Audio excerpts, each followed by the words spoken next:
조선시대에도 1등이 있었다고요? 이 질문 하나로 시작하는 영상이 있습니다. 화면 속에는 낡은 나무 의자들이 나란히 놓여 있고 그 위에는 저마다 다른 이름표가 붙어 있는데요. 흔한 관광지 소품처럼 보였던 그 의자들이 실제로는 수백 년 전 존재했던 인물들의 자리였다는 걸 알게 된 순간 카메라를 든 손이 살짝 떨렸다고 하는 이 사람. 인도 출신의 텔루구 유튜버 커티 씨입니다. 지하철이 깨끗하다거나 편의점이 신기하다는 흔한 이야기가 아니라 그녀가 어쩌다 조선시대 학당의 명당 자리 앞에 서게 됐는지 그 이야기는 하루 전날로 거슬러 올라갑니다. 시작은 마늘 농사로 유명한 한국의 어느 시골 마을이었습니다. 남편과 함께 도착한 커티 씨를 반긴 건 방마다 이름이 붙은 아담한 게스트하우스였는데요. 부부가 묵은 방의 이름은 공교롭게도 마늘이었습니다. 나무로 지어진 전통 가옥의 헤어드라이어와 온수까지 완비된 욕실을 보며 태어나서 이렇게 정갈한 한옥은 처음 본다며 카메라로 구석구석을 담던 커티 씨는 아침으로 나온 계란말이와 흑임자죽까지 배불리 먹은 뒤 마을 어귀 마늘밭과 산을 둘러보며 여유로운 시간을 보냈는데요.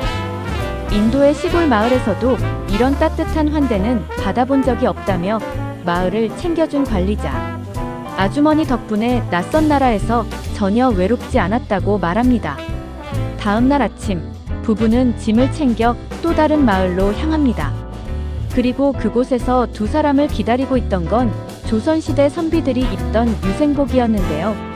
남색 저고리와 도포, 검은 갓을 하나씩 받아든 커티 씨는 우리도 조상님들처럼 한번 입어볼까요? 라며 옷을 걸치기 시작합니다.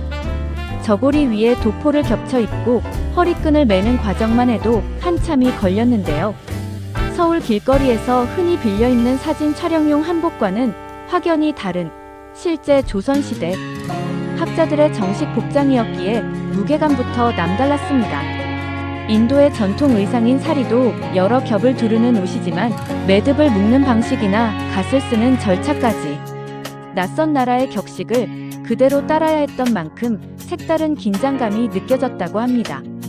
옷을 갖춰 입은 부부는 대성전이라는 현판이 걸린 커다란 사당으로 발걸음을 옮기는데요.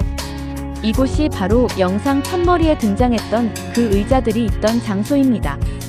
조선시대 최고의 유생들만 모여 학문을 익혔다는 이곳에는 그 시절 성적이 가장 뛰어났던 학생들의 이름이 새겨진 의자가 지금도 그대로 남아있었는데요. 안내를 맡은 어르신으로부터 이 자리가 지닌 의미를 전해들은 커티 씨는 한동안 의자 앞을 떠나지 못한 채 카메라만 조용히 비춥니다. 한 명 한 명의 이름을 손끝으로 훑어보던 커티 씨는 마치 오래된 졸업 앨범을 넘겨보는 듯한 표정을 지었는데요. The Song Dynasty there is 4 scholars and there is Joseon Dynasty there is 18 scholars. So and with the teacher, their teacher, 공자.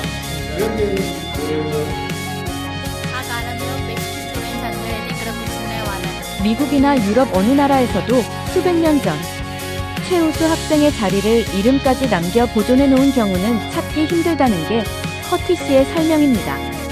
인도에서도 오래된 학교나 사원은 많지만 개개인의 성적과 이름이 이렇게 물리적인 자리로 남아 후대에까지 전해지는 경우는 본 적이 없다고 하는데요.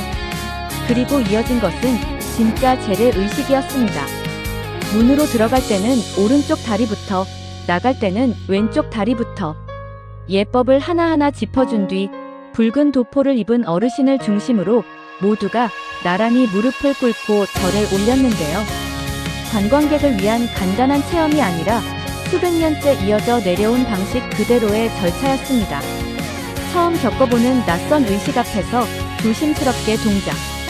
하나하나를 따라하던 커티 씨는 절을 올리는 내내 좀처럼 웃지 못했는데요.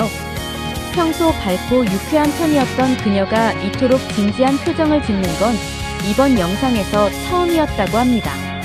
의식이 끝난 뒤 커티 씨는 이렇게 말합니다. 제가 봤던 한국 사극에 나온 옷이랑 완전히 똑같아요. 진짜 드라마 속으로 들어온 줄 알았어요. 라며 그제야 웃음을 되찾는데요. 인도에도 오래된 사원과 전통 의식이 많이 남아있지만 외국인 관광객이 직접 절차 안으로 걸어 들어가 무릎을 꿇어볼 수 있는 경우는 거의 없다고 합니다. 돌이켜보면 조금 전 마주했던 그 의자 하나가 단순히 옛날 물건이 아니라 이 나라가 오래전부터 배움과 노력을 얼마나 소중히 여겨왔는지를 보여주는 증거였던 셈인데요. 시험 성적 하나로 웃고 우는 요즘 한국 학생들의 모습이 알고 보면 수백 년 전 이 의자에 이름을 새기던 선비들의 마음과 그리 다르지 않았을지도 모르겠습니다. 결국 노력과 성취를 기억하고 기록하는 문화는 시대가 바뀌어도 이 땅에서 꾸준히 이어져 온 것이 아닐까 싶은데요. 제례를 마친 부부는 이번엔 초등학교로 향해 붓글씨 체험을 합니다. 붓을 받아든 커티 씨에게 선생님은 지금 손에 든 붓이 쥐의 털로 만든 것이라는 놀라운 이야기를 들려주는데요. 펜이나 연필이 없던 시절 동물의 털로 붓을 만들어 글씨를 썼다는 설명에 입을 다물지 못한 커티 씨. 휴대폰 자판으로 메시지를 보내는데 익숙한 요즘 먹을 갈고 붓 끝에 힘을 조절해 한 글자씩 완성해가는 과정은 부부에게 전혀 다른 세계처럼 느껴졌다고 하는데요. 인도에도 산스크리트어를 손으로 정성껏 옮겨 적는 전통이 있지만 이렇게 붓 하나를 스스로 만들어 쓰던 시절의 이야기는 처음 들어본다며 신기해했습니다. 서툰 손길로 조심스럽게 이름을 써 내려가던 부부는 텔루구어와 영어, 힌디어에 이어 한글로도 이름을 남기며 체험을 마무리합니다.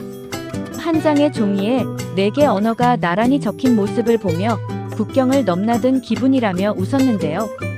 옆자리에 앉은 한국인 학생들과 서로의 글씨체를 비교해보며 손짓 발짓으로 대화를 나누는 모습도 이날의 또 다른 즐거움이었습니다. 배가 고파진 부부는 근처 한식당으로 향합니다. 각종 채소가 가득한 채식 요리가 올라왔는데요. 직접 재료를 넣고 끓여 먹는 방식에 신기해하며 정성껏 완성한 볶음밥을 맛있게 비운 부부는 후식으로 잘 익은 복숭아까지 챙겨준 주인 아주머니의 마음 씀씀이에 연신 고맙다는 인사를 건넵니다. 식사를 마친 부부는 완전히 다른 결의 체험을 위해 인근 강가로 이동합니다. 자전거부터 바나나 보트, 스피드보트까지 즐길 수 있는 이곳에서 가격 역시 만원대로 부담 없는 수준이었는데요. 구명조끼를 갖춰 입고 스피드보트에 몸을 실은 부부는 보트가 속도를 내자마자 그대로 강물에 풍덩 빠지고 마는데요. 물에 젖은 채 놀란 표정으로 올라온 커티 씨는 이내 크게 웃으며 이 보트 콘셉트가 아예 사람을 물에 빠뜨리는 거였나봐요 라고 말합니다. 조금 전까지 정적 속에서 절을 올리던 오전과는 완전히 딴판인 오후였는데요. 주변에서 함께 보트를 타던 다른 손님들도 물에 빠지는 모습을 보며 다 같이 웃음을 터뜨리는 광경이 이어졌습니다. 몇 차례 더 물에 빠지길 반복하던 커티 씨는 마지막으로 이렇게 총평을 남깁니다.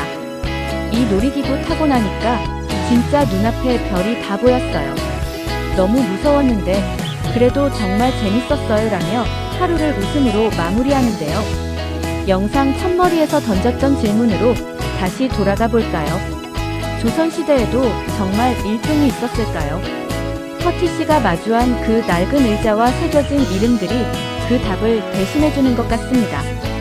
우리에게는 교과서 속 한 페이지일 뿐인 그 자리가 지구 반대편에서 날아온 부부에게는 사극 드라마보다 더 생생한 감동으로 다가갔던 것이죠. 화려한 야경도 최첨단 시설도 없었던 하루였지만 어쩌면 가장 자랑스러운 한국의 모습은 이렇게 오래된 곳에서부터 조용히 이어지고 있는지도 모르겠습니다. 지하철이나 편의점을 보여주지 않고도 낡은 나무 의자 하나로 지구 반대편 사람의 마음을 움직였다는 사실. 조선시대 선비 옷을 입고 절을 올리던 오전과 물살을 가르며 소리를 지르던 오후까지 완전히 상반된 두 얼굴의 하루였지만 커티 씨에게는 둘 다 평생 잊지 못할 한국의 모습으로 남았을 것 같습니다.